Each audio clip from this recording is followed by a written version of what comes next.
안녕하십니까. 하나님의 구원 경영 오늘 두 번째 시간을 맞이합니다. 지난 첫 번째 오리엔테이션을 가지면서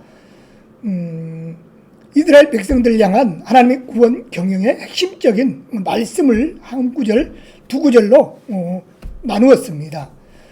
출애굽기 3장 7절과 8절의 내용을 말씀이었는데요. 거기에 나와 있는 핵심적인 구절, 여러분 기억하십니까? 그 구절은 그 백성들에게만 주어졌던 말씀이라기보다도 오늘 저와 여러분에게 동일하게 주어지신 말씀이거든요. 거기에 나와 있는 핵심적인 단어들, 동사형 기억하시죠? 하나님은 하나님의 백성들을 보고 듣고 알고 내려가서 건져내고 인도하여 데려가려 하노라 라고 하는 말씀이었거든요. 오늘은 두 번째 시간으로 구원, 새로운 출발, 새로운 경영이라고 하는 이 주제로 출애굽기 12장 1절에서 14절에 나와 있는 말씀으로 함께 나누고자 합니다. 그런데 이 말씀을 가지고 세 부류로 잠깐 나누었는데요. 첫 번째는 새로운 시작, 그리스도를 만난 이후에 우리는 변화된 삶을 먼저 보자는 것이죠. 오늘 출애굽기 12장에 나와 있는 내용을 보면은 어떤 내용입니까? 여러분 읽어보시면 아시겠지만은 6월절 사건입니다. 애굽의 종살이를 하고 있던 그 이스라엘 백성들, 하나님은 그 백성들을 보고 계셨습니다. 알고 계셨고 듣고 계셨기 때문에 그들을 이제 인도합니다. 그런데 인도하기 전에 9가지 재앙을 애굽의 바로왕에게 내렸지만은 바로왕이 결국 이스라엘 백성들을 내주지 않습니다. 그런데 10번째 재앙이 뭐였죠? 장자의 죽음입니다. 애굽의 바로왕의 장자로부터 시작해서 애굽의 짐승의 첫 태생일까지 다 죽이잖아요.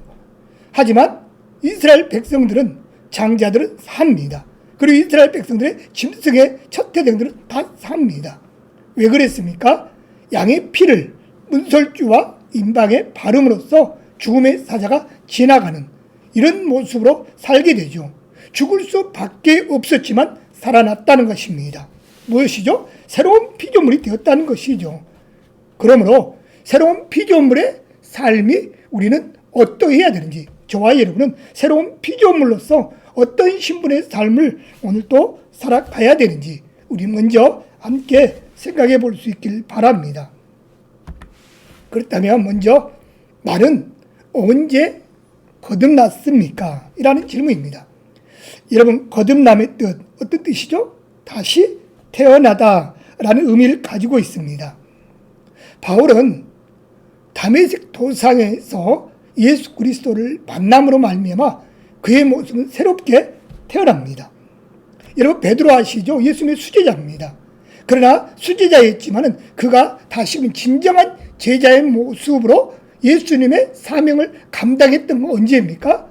오순절 사건 이후에 성령을 체험하고 나서 그리고 나서 그는 죽음을 무릅쓰고서라도 복음을 증거하는 참된 제자가 될 수 있었습니다. 두 번째로는 내가 거듭난 것을 그러면 무엇으로 증명할 수 있을까요? 한번 여러분 속으로 한번 생각해 보십시오. 내가 거듭난 것 무엇을 증명합니까? 요한복음 1장 12절을 말씀합니다. 영접하는 자, 곧 그 이름을 믿는 자들에게는 하나님의 자녀가 되는 권세를 주셨으니 라고 말씀합니다. 내가 거듭났다는 거 무엇을 증명한다고요? 하나님의 자녀라는 겁니다. 하나님의 자녀라고 한다면 내 주인은 누구입니까? 하나님입니다. 그동안 내가 주인이라고 생각했던 내 모습이 아니라 이제는 내 삶의 주인은 누구라고요? 하나님이라는 것이죠. 그러다 보니 내가 거듭났다고 하는 이 모습은 하나님의 말씀도 믿어지고 내 인생의 목적도 달라지고 삶의 가치관과 궁극적인 삶의 변화가 일어나는 것으로 내가 거듭났다는 것을 오늘 또 증명할 수 있습니다. 또 내가 거듭났다는 거 무엇으로 증명합니까? 요한복음 5장 24절입니다. 함께 읽어볼까요? 시작.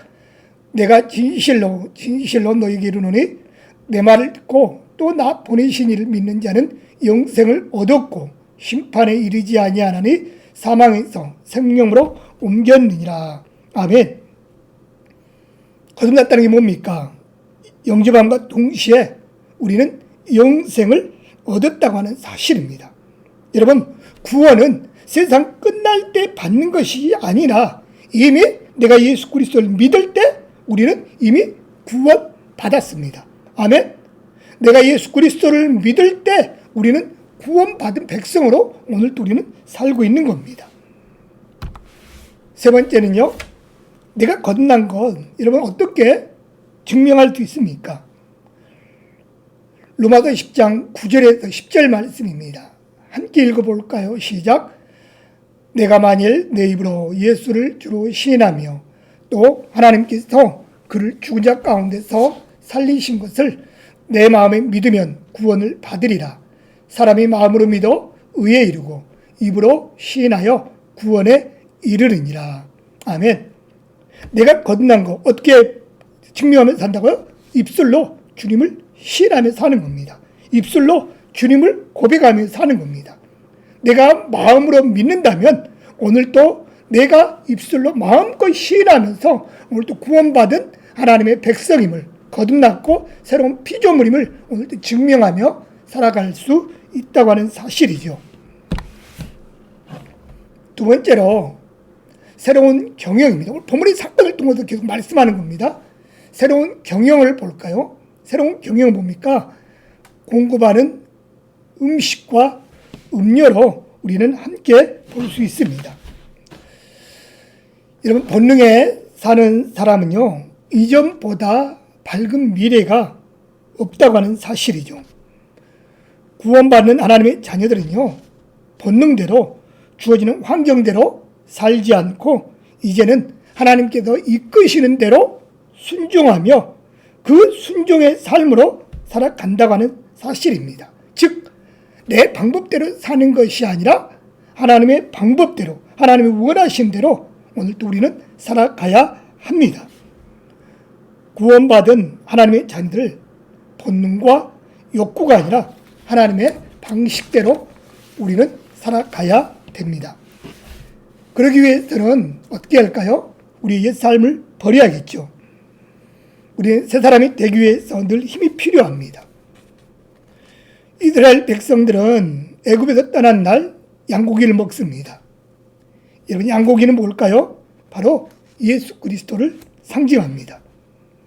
예수님은 새로운 음식이 되고 새로운 공급이 되십니다.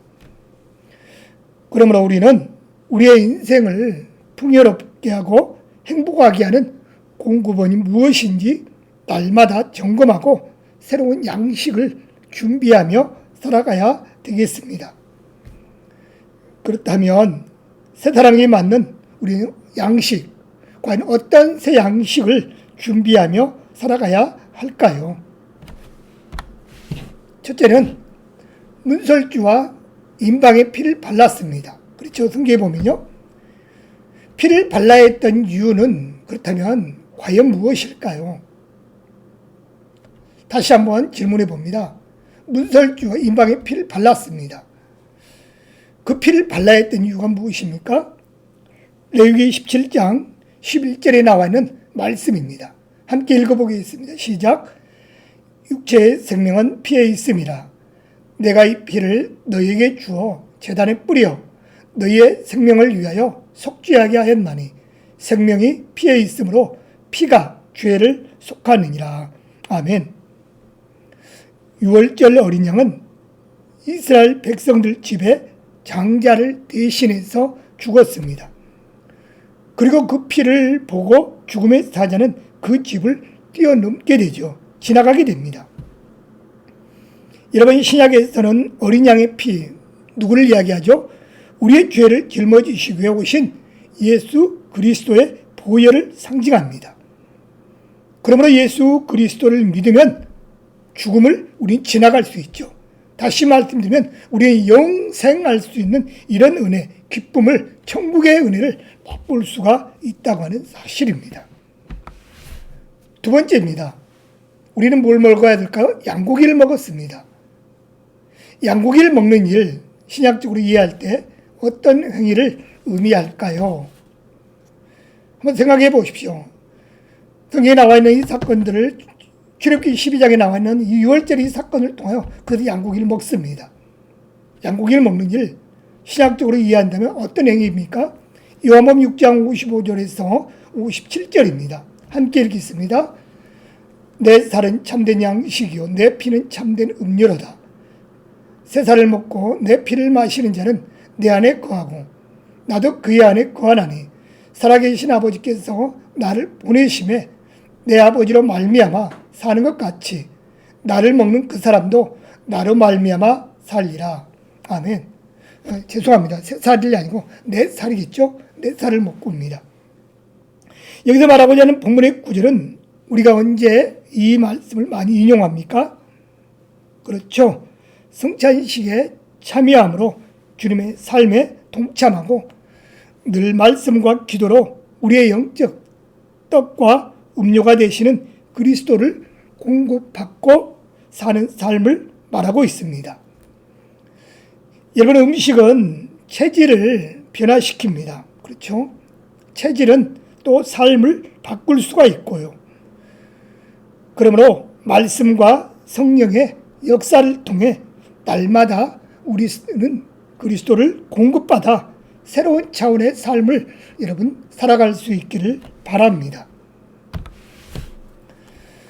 세 번째는 6월절의 이 사건을 통하여 이스라엘 백성들은 또 뭘 먹었습니까? 무교병과 쓴 나물을 먹었습니다. 여기서 나와 있는 내용은 무엇을 의미합니까? 고린도전서 5장 6절로 8절입니다. 함께 읽어보겠습니다. 시작. 너희가 자랑하는 것이 옳지 아니하도다. 적은 누룩이 온 덩어리에 퍼지는 것을 알지 못하느냐. 너희는 누룩 없는 자인데 새 덩어리가 되기 위하여 묵은 누룩을 내버리라. 우리의 유월절 양 곧 그리스도께서 희생되셨느니라. 이러므로 우리가 명절을 지키되 무른 누룩으로도 말고 악하고 악에 찬 누룩으로도 말고 누룩이 없이 오직 순결함과 진실함의 떡으로 하자. 아멘. 그들은 무교병과 쓴나물을 먹었다는 것이죠. 이 내용은 거룩한 삶이 능력을 보여주고 있습니다. 여러분, 무교병을 먹었다는 건 뭘까요? 누룩, 죄를 이야기하죠. 죄를 거절하는 삶을 말하고 있습니다. 그리고 쓴나물을 먹었다는 건 뭡니까? 과거의 삶을 고통으로 생각하는 것이죠. 그러므로 거룩한 삶을 살기 위해서는 우리는 옛 삶을 거절하고 새로운 삶을 경영해야 한다고 하는 말씀입니다. 강의를 듣는 우리 사랑하는 성도 여러분, 거듭난 주님의 자녀들의 첫 변화는요, 신분의 변화입니다.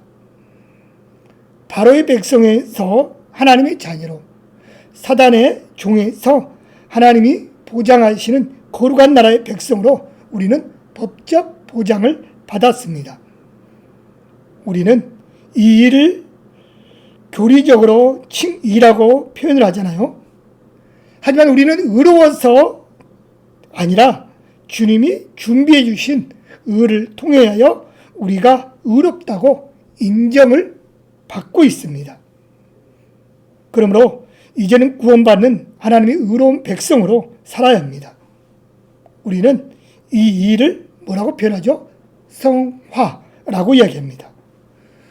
그러므로 우리는 성화의 삶을 살아가는 데 있어서 우리의 마음, 우리가 사용하는 언어 잘 다스리고 관리하는 삶이 될 수 있기를 바랍니다. 마지막으로 세 번째로는 새로운 존재입니다. 우리는 과연 그러면 어떤 새로운 존재로 10분에 합당한 삶을 살아가야 될까요? 여러분, 경영하지 않는 본능적인 사랑은 사실 얼마 가지 않습니다. 여러분, 결혼 약속이잖아요. 사랑도 약속입니다. 상대방이 아닌 하나님 앞에서의 약속, 본인과의 약속이 먼저입니다. 거듭난 하나님의 백성들의 사랑은 본능으로가 아닌 약속과 경영으로 이루어져야 합니다. 하나님과의 관계에서도 여러분 약속이 얼마나 중요합니까? 하나님이 끝없는 사랑으로 내게 다가오셨듯이 나도 그렇게 신뢰하고 따르겠노라고 결단하고 약속하는 일 참 중요합니다. 그 말씀에 순종하여 우리는 새로운 신분에 합당한 새로운 삶을 결단하고 경영해야 할 줄 믿습니다. 첫째로 그러면 하나님 앞에서 이스라엘의 신분은 그러면 어떻게 그들은 바뀌었을까요? 우리는 늘 기억해야 할 것은 이런 질문 속에서 그 백성들만 이야기하는 것이 아니라 그 백성이 누구입니까? 바로 오늘 저와 여러분입니다.